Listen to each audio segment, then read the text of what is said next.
Hello everyone, I am Tacet and today I'm going to be going over the Kill the Beast event objective. So let's go head over to the events. Of course, we'll start at the bottom as we always do with the 6 little rewards that we will be getting. All the gems this week are for whenever we kill purple enemies. And the main rewards, of course, are going to be these gems and the epic. The epic is actually pretty good this week, unlike many of the other weeks in the past for the events. It increases the attack, armor, and life of an ally by quite a bit, and then gives them 6 mana. It's really good to use on troops that can generate additional mana, as well as on troops that have low mana cost in general, because they'll be easier to get up with only a 6 proc from it.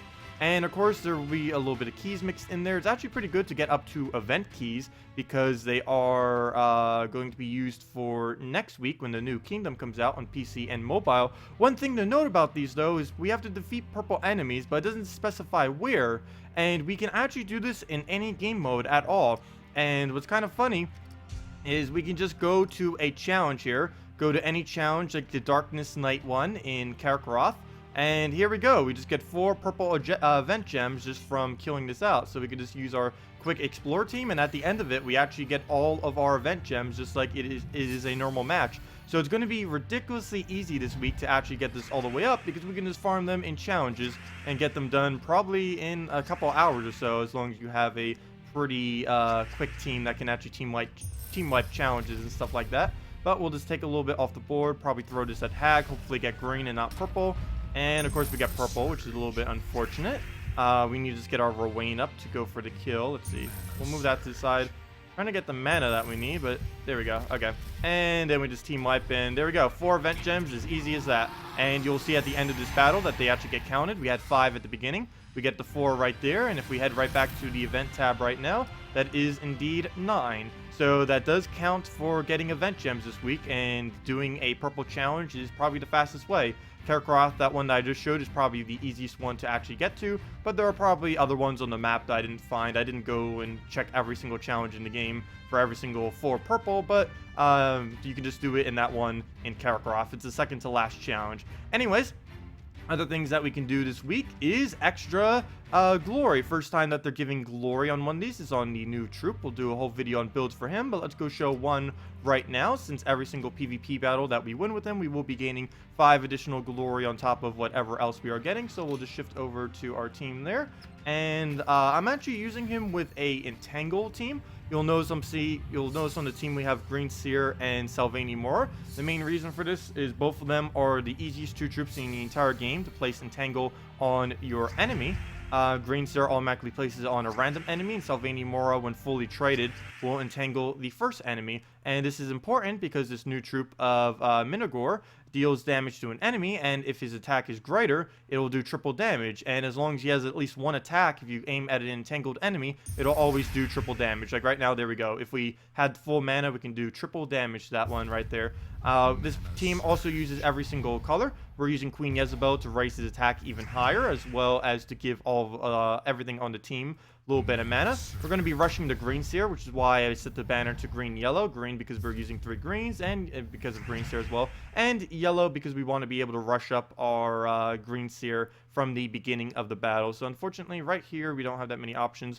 So it does look like we are going to have to use this on yellow, unfortunately. But we will get the mana that we need. And that is a pretty good trade-off there. So we'll just go for that. We can easily kill him with a single skull here. Just trying to see if we have any other options that we can really do. I guess we can hope for a blue surge. And we do not get it, but we do get the kill off the skull. We do have to be a little bit careful. Kerberos is pretty annoying now that it has the higher damage. I'm actually not going to take the skull right here. I think I'm just going to go for a bunch of mana instead. Mainly to get Queen Jezebel up and everything like that. But we'll just do that. Let him poke us. Unfortunately, we're not really going to be able to get the triple damage off right now. Hopefully, this gives at least 4 mana. So it will give us our Green Seer all the way up. And it does. So we'll be able to use that next turn if we want. And of course, our attack is higher than literally everything on his team. We don't even really need the Entangles, but we have them there in case we do. Normally, you wouldn't want to use him in first slot in case he does get entangled, but of course, this team that we are currently up against right now doesn't exactly have entangle nor anything that can actually reduce attack, so it doesn't really matter in that regard. So we'll just throw down another Queen Jezebel. Actually, I probably should have done the Bull Taurus first and then Queen Jezebel. Or then again, Boltorus is a little bit more damage, or at least mine does, because we're doing 66 damage currently with the one I currently have. Let's see. We'll throw this down. Might as well. There's not enough damage to kill either of them. Probably earlier in the game, it would be enough damage. Unfortunately, this late in the game, it might not be. Probably on our Let's Play account, it will be a sufficient amount of damage. So he's going to double the amount of purple. So to negate that, we'll just take some purples of our own. And now it won't be as big of a threat when he casts that. Because now we just removed 3 less purples that he would have just created, which probably would have gave him an extra turn. But now we completely negated it. Okay, Green Seer we definitely want to use here, but unfortunately, nowhere we can, so we'll just poke him down with that. Of course, the triple damage not really doing anything there, since the base damage was already enough to kill. And if I'm not mistaken, nope, that's 1 off. So we have to do that last little poke of damage, and then he'll go down. Luckily, we have a +1 on our green. One of the other reasons for why we have a +1 on our green, you'll see there's a 5 times here. That'll give us 10 mana, and then the additional green will bring us up to 11. So when we use a green seer like that, it'll be exactly enough mana to actually get our cast stuff. Plus, we have some 80 more, but let's kill it with the new troop. And right before he gets a Devour off. One other thing to note about the Entangle is nothing can actually gain attack while they are entangled, which will help even more in him being able to get his triple damage. But that also works for Devour. So if he was to have devoured one of our troops, he wouldn't have gained any attack if he was still entangled during it. So that would be, it's pretty good to use at least one entangle with him. Probably a Green Seer, as that is the easiest one that you could really pair with him that is fairly strong. So let's go on to this next team now. Not something that annoying though. Actually, I think that's why I set my defend team too. Then again, this is somewhat annoying too. But this is kind of just a little bit of a playful build, mainly because we do have 2 other bonuses. Let me actually go over to the event thing. Didn't even explain them yet. Oh, also, we killed a bunch of purple, so there we go. Boom, 10 gems.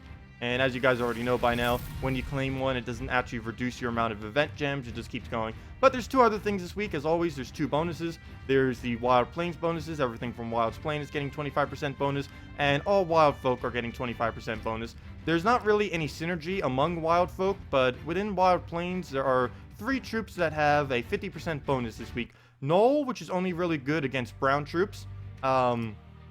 Wild Fang, which is only good against centaurs, neither of which are really that consistent. But there is Savage Hunter, which can be consistent because it can hit nearly every single troop in the game, because its triple is based on anything that has Hunter's Mark on it. And since it places Hunter's Mark, you'll just be able to keep spamming the Hunter's Mark. So that's essentially what we're going to be trying to do with this team right here against what we're about to be up against, whatever the team was. I think it was some kind of Great Maul team. Oh, not that one. Yeah, the main reason I'm skipping this is I actually have this as my exact defend team too. It's probably one of the most annoying teams right now in late game.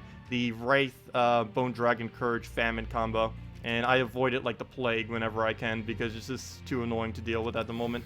But we'll go and get into this battle. This is not really too serious of a build compared to the other one. Just kind of messing around with the fact that he has 50%. Of everything that has 50% this week, I'd say Savage Hunter is probably the best. Under circumstances, the other ones may be better, but Centaurs aren't really used that much. And the Gnoll would only really be good if they were using a really heavy brown team. Oh, also, we deal twice as much damage to Hunters. I actually forgot about that, too. So his 46 attack just got doubled all the way up to 92. So that is pretty devastating just on his own. I actually completely forgot about that. He does have the Monster Slayer, same as the Epic that you can get this week. And I believe the new troop even has it, too, if I'm not mistaken. So a lot of things that can hunt out all the annoying monsters in this game. The 2 most annoying that I can think of off the top of my head are probably Emperor Corvash and the Great Maul, which we actually just killed. Okay, he's getting a little bit annoying with his Queen Mab. He did end up freezing our whole strategy, which is to keep spamming the green for infinite turns. And then just Hunter's marking the thing occasionally. But since he ended up ruining that, we'll lose our turn here, unfortunately. But we'll easily be able to get every single thing up on our entire team. I would use this right now. We get an extra turn if there was 13 or more on the board, but unless he actually gets this off of him, we will likely not be able to do that. And of course, they refreeze it again. Annoying Queen Mab. And luckily, Valkyrie missed. We don't actually use blue. Sometimes, or more often than not, it's not that good if you're not using a color. But in cases like this, it's actually pretty good because since we are not using blue or red anywheres on this team, even if we take an extra turn on them with the entire board or our entire team being frozen, we actually won't lose our turn, because if we don't have a blue or red on the team, then we can't be frozen on it, so we can actually still take those extra turns without any penalty to losing a turn. So that's something slightly beneficial with not using every color, but that doesn't come into play that often. Okay, there's not enough greens here. We might as well just start hunter marking them. I'm going to go with this first to scrap it away. We weren't going to get an extra turn off it anyways, but that'll place an entangle on it. That'll place a hunter's mark on it. And now we'll hope that RNG is good to us and we'll actually be able to hit it. And nope, there it goes with the cleanse, most likely. No, I actually go for a skull. So we have a 1 in 3 chance that'll kill it, or we can just do a skull if it ends up giving us a skull somewheres, which it unfortunately does not. So go, 1 in 3 chance. Nope, didn't hit it. Oh, but if our other one can hit it, that'd be nice. Okay, go. We have a 2 out of 3 chance. Game, please. Now we have a 100% chance if we could just get another one. Problem is he has Queen Mab, so... Oh, and we're still frozen on green, so that's going to be a little bit annoying. Come on, we have a 100% chance now, but his Mercy is likely just going to cleanse it off, which is going to be annoying, and then we don't get it. So let's just do this on purple here. Hopefully we'll give him a skull, so we'll actually be able to get it off. Otherwise, he's just going to cleanse. Ah! Oh, there goes our 100% chance. Let's try this again. Before we do want to make sure we get some more mana. Ideally, we'd also want to make sure we can finally get rid of all these freezes, but that doesn't seem to be happening at the moment. We'll be able to bait out a skull or two. He'll probably use Valkyrie the following turn. This thing is so tanky with 50%. I'm not even really worrying about all of his skulls and everything like that. Oh, we're still frozen on quite a bit thing, so we'll just throw this down for now. He'll do his little Valkyrie thing. You saw there that we actually end up getting the extra turn, but it was, of course, stopped by the fact that we are currently frozen at the moment. And, of course, now he gets unfrozen. We actually could have saved it for a turn, but, oh well, we'll take these blues because we actually can't be frozen on blue since we don't have it on our team. And we'll kind of just let the AI mess around with the skulls. So, 1 in 3 chance. Go. Actually, we could just take a skull and play it safe. Yeah, we'll take play it safe for now. We'll see what the other two do.